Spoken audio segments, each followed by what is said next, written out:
a lighter note, I spent this weekend doing a lot of research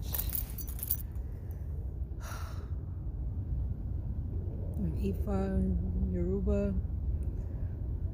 A lot of things resonated with me. A lot of the stories, whole patikas resonated because it's like, although yeah, this has happened before, it really is a cycle. Sort of like the stories and the relation between Shango and Oshun. It resonated with me, just the relationship and kind of how I am in a sense, but I wouldn't say I take on fully of Shun. Mixture Oshun, Yamaya, Olokun. These is like water, and I definitely gravitate to water, and like most aspects of it. Like I feel like I have so many layers to me, layers that don't even make sense in present time, layers of me that make me feel as though a lot of the voids and a lot of the things that scare me deeply or make me kind of go off of my fight or flight, I feel like it's stemming from my past. Like, all right, my ex, I always felt like he's an embodiment of Shango. A lot of what he does, a lot of how he is, his mannerism, the things that he gravitates to, the red and the black, the fire, the good looks, I wouldn't say the multiple women, but to be honest, you never really know. And my intuition has been barking at me that that's kind of what it's been, the multiple women. But another part of me is like, nah, that's not it. But due to circumstances or due to past experiences, I really have trust issues. So, I'm not sure which Orisha that one is, but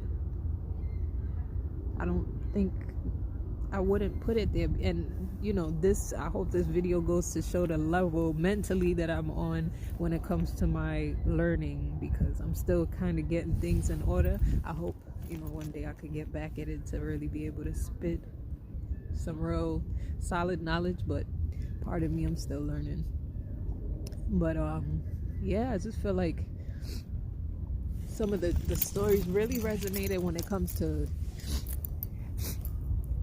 my relationships and with him, and how I feel as though I need to be of service to him or constantly run behind him, sort of like taking on a little bit of Oya's energy too, how she was with Shango, but kind of not necessarily getting the point. Like she left behind,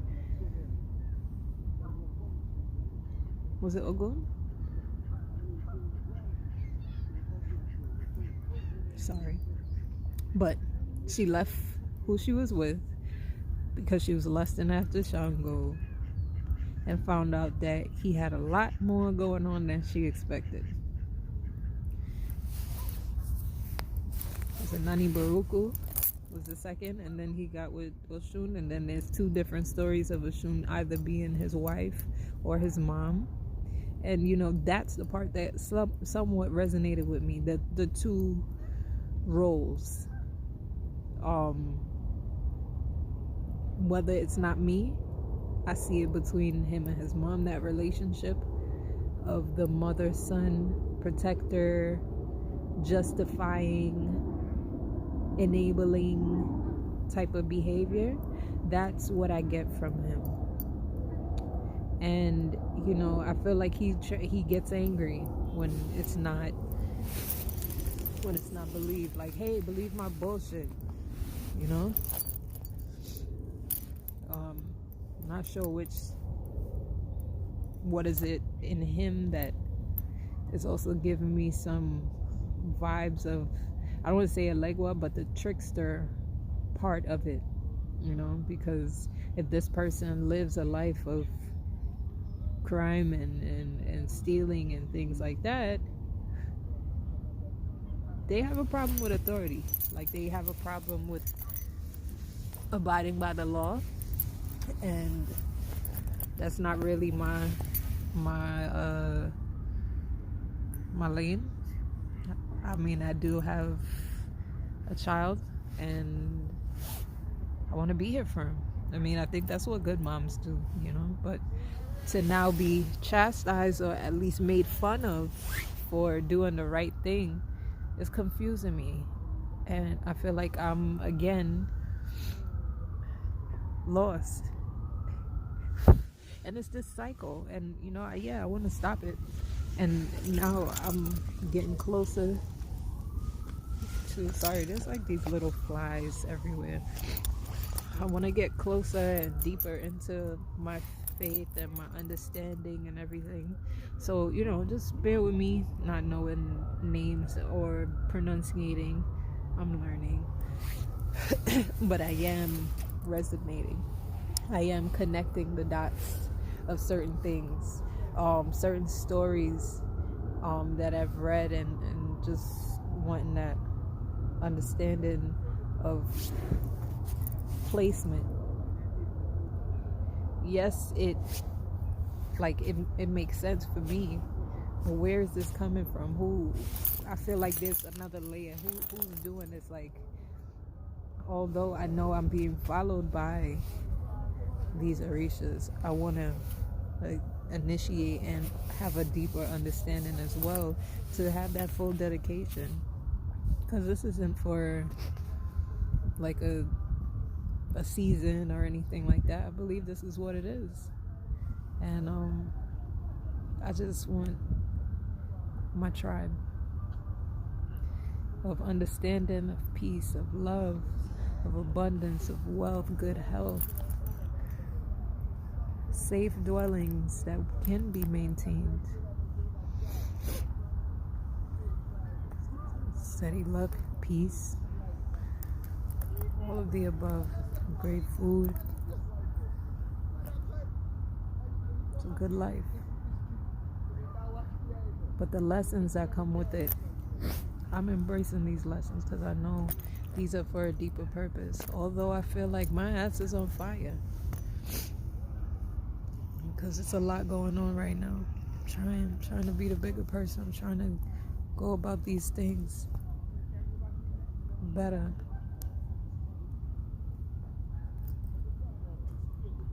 And I just look to gravitate to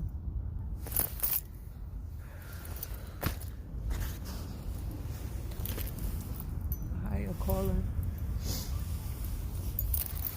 to more peace, more understanding.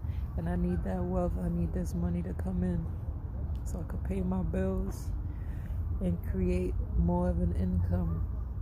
I need that idea. I need that door to be open so that I can start my business. I need to move so I can have my independence. I can't deal with this anymore of my situation. It's a lot of things that's going on, especially in the house spiritually. Even some of the cards that's being pulled, like this past week, I've been getting some cards that have literally been yelling at me, like, I'm talking to you. I know spirit is yelling at me. I know spirit is trying to tell me something, and I'm trying to listen. I am listening. I'm on high alert for it. Whatever it is that I have to do, I know it will come to me. But right now I feel so empty, drained. It's not right. I have faith that it's going to turn around. I just need to cut the ties. Cut ties for a lot of these things that are harming me, that are hurting me, that don't make me feel good. And I will with due time. But that slander, that jealousy, that judgment, I don't know what it is. It's like it reminds me of the story I was reading with, I believe it was Shango. Was it Shango?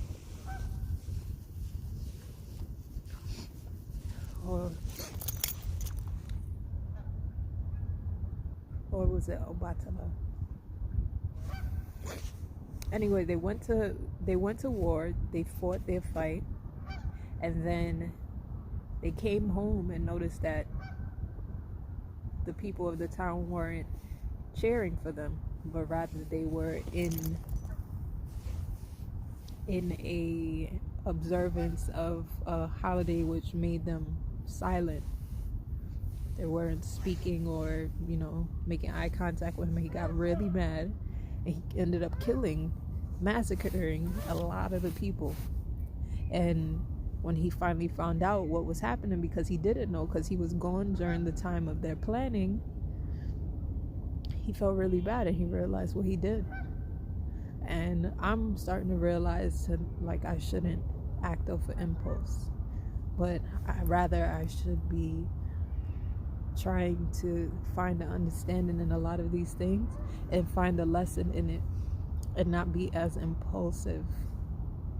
Understand that people are celebrating me, and their way of celebrating me may not be what I ideally see, but it is, the intention behind it is good. I get that confused sometimes because the intention may be there, and then I get the kind of people that I believe that that's their intentions or what it is that they do, and then later on I'm getting slandered.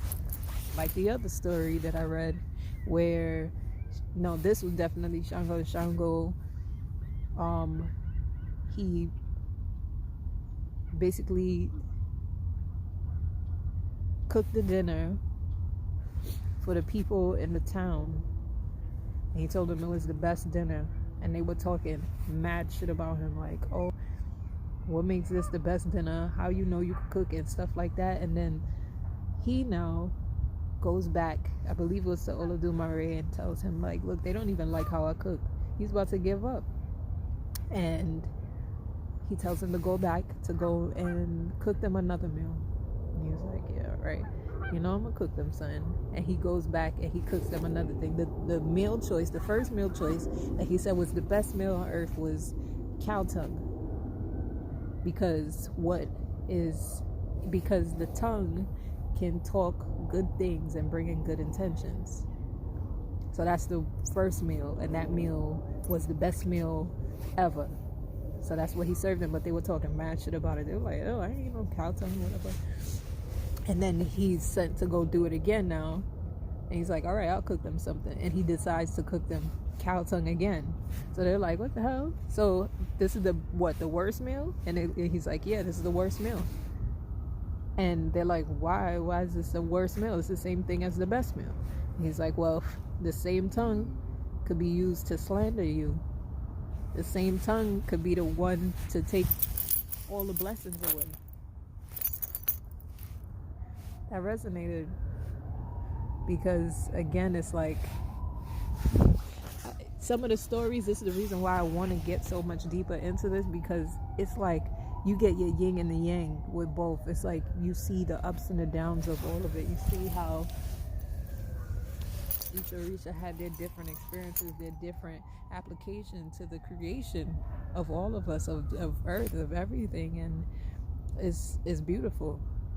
But it's also a great lesson too, and it's like it couldn't be a better time to have these lessons in my life. On my downtime that I have little hope, and I need to figure out what that next thing is and pick myself up and move forward. These stories are really holding me close and taking care of me, because I feel like, it's not many people I could talk to, but my faith got me, and I'm so very thankful for all of that.